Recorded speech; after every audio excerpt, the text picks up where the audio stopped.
শইকীয়া দুজন Dulu Saikia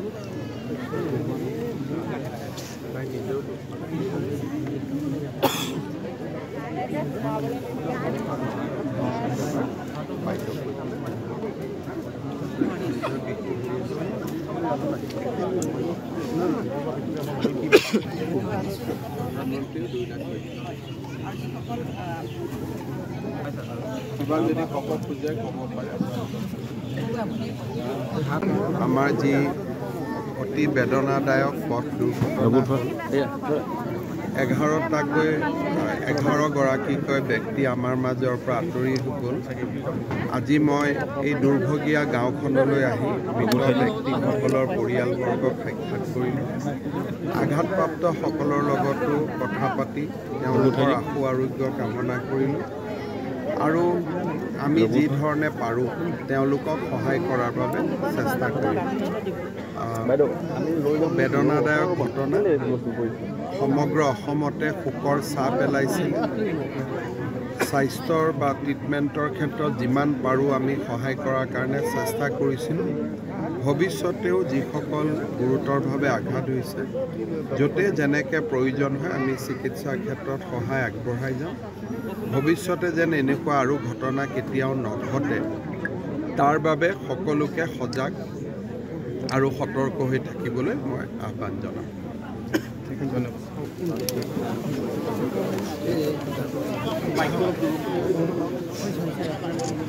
Mainang medyo.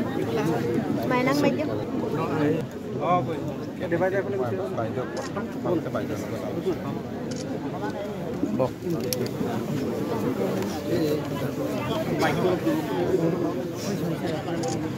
Mainang medyo. Mainang medyo.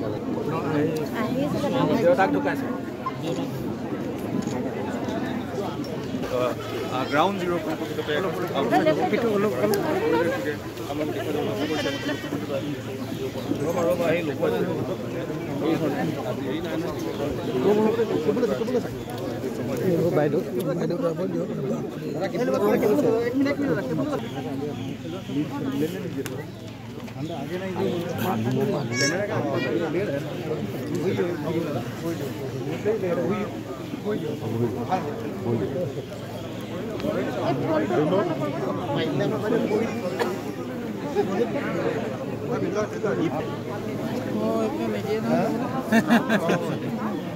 Dulu Saikia দুজন দুলু শইকীয়া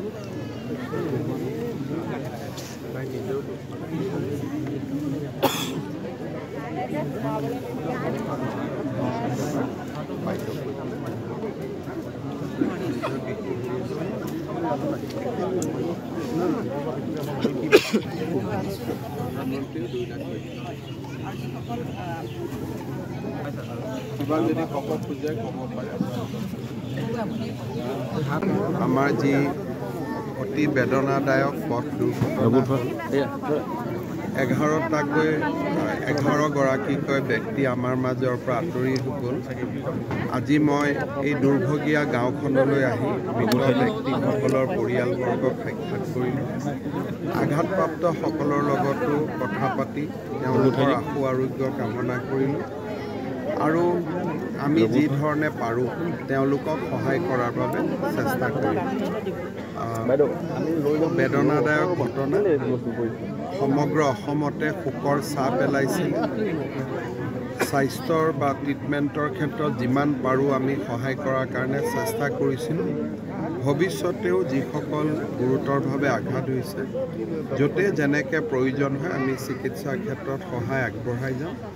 ভৱিষ্যতে যেন এনেকুৱা আৰু ঘটনা কেতিয়াও নঘটে তাৰ বাবে সকলোকে সজাগ আৰু সতৰ্ক হৈ থাকিবলৈ মই আহ্বান জনাম।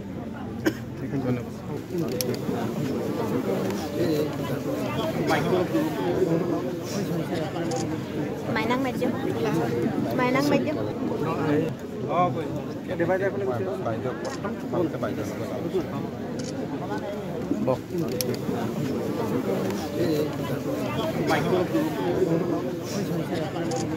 Mainang medyo. Mainang medyo.